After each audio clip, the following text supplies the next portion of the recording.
Hi, welcome. Now we're getting to the exciting part, the actual planning. You've done a lot of great work getting your foundation set by getting your staples list going and just entering the meals. I hope you're starting to feel more comfortable with the website, so this planning phase shouldn't be too difficult. You should kind of have already probably have an idea of how it's going to happen. Um, just to say, this will serve as a good foundation for where you are now. In 6 months from now, you will have adapted things and sort of do it your own way, and that's great. So take what you like, leave the rest, make it work for you. That's what this is really all about. So to start, we're going to come in here to our calendar, the planner. Go ahead and pull it up to next Monday. I'm going to open my recipes in a different tab so that I can scroll through and keep my eye on them. Look for inspiration as I'm coming up with ideas here. So the first step in the planning process is to look at your schedule. So I want you to just pull out your calendar and see if there are any commitments that you have, any nights that you're going to need an easy meal, crock pot meal, and that you might have more time to prepare. So for us, I know that my husband is playing poker on Tuesday.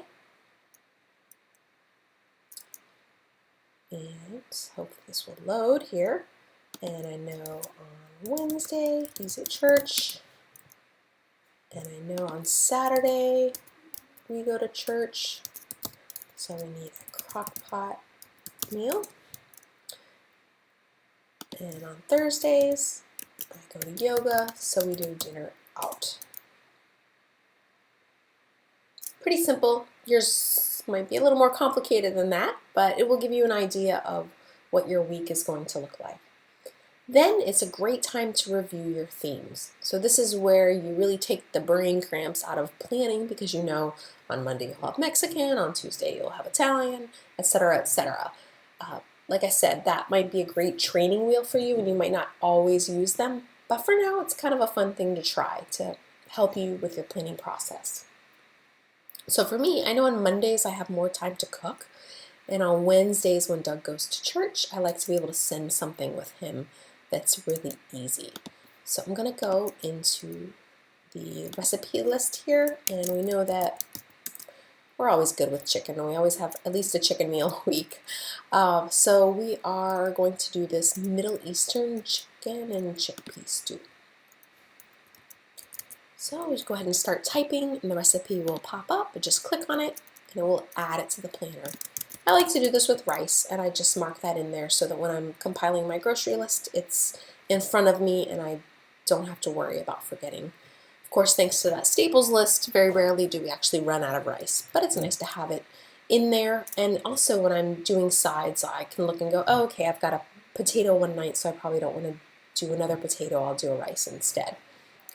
So over here, I'm going to go left over chicken stew. Super. On the night he is gone for poker, baby and I always do breakfast for dinner. It's easy. We both love it. It's great. For the crock pot night, I'll often just look up crock pot because it will pull up recipes that have that in there, or I can go over and search here for recipes that I will have tagged as crock pot or slow cookers. So from here, we want to consider any nights that we might be doing batch cooking as well. If you have an evening where you've got time and it's something that's going to freeze really well, like the chickpea stew or some chili or some meatballs, why not cook a double batch and just throw it in the freezer? So if that were the case, there we go. Middle Eastern chickpea stew. I'm going to do it there twice, just so as I'm compiling my grocery list, I remember my intentions and I actually buy the things that I'm considering doing. In that case, I like to keep a list in my menus here of freezer meals. As you'll see, I've recorded this video a couple of times, so I think I already have some chickpea stew in here, but I would just add the chickpea stew so that I know that my freezer list is here, and then as I cook things, I'll just delete them off. And that's about it. You're just going to go from meal to meal, put in your details, note leftovers, note double batches that you're going to be cooking, and then we will take our next step of creating the grocery list, and then the final step of figuring out when you're going to prepare things.